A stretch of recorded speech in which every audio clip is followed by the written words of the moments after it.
Le colonel Assimi Goïta. Sur le champ de bataille, il n'était pas encore président. Il était simplement un soldat, un frère d'armes, un fils du Mali. Sur les routes brûlantes du Nord, il portait l'espoir de tout un peuple. Pendant des années, le Nord du Mali était livré à l'insécurité. Assimi Goïta, en tant qu'officier des forces spéciales, a vu de ses propres yeux l'horreur. Des villages détruits, des civils massacrés, des soldats abandonnés.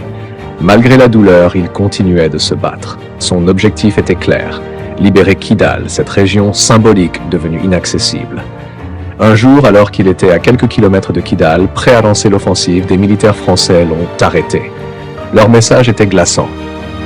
Un pas de plus, et on te descend.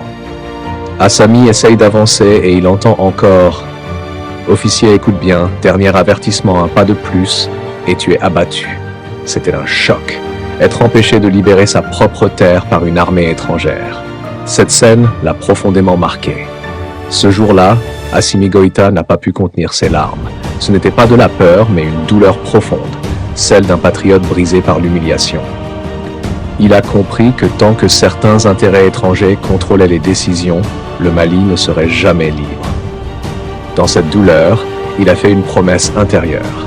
Un jour, je reviendrai. Et cette fois, personne ne m'arrêtera. Il n'en a pas parlé à haute voix, mais cette promesse est restée gravée dans son cœur.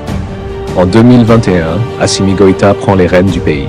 Pour certains, c'est une surprise. Mais pour lui, c'était le moment de tenir sa promesse. Et il l'a fait.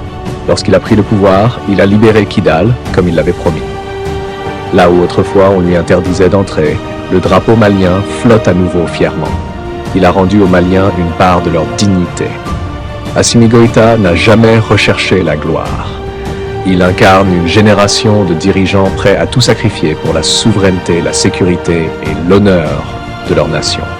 Et aujourd'hui, il marche encore, porté par la mémoire de ses frères tombés, par la promesse qu'il a tenue et par l'amour sincère de son peuple.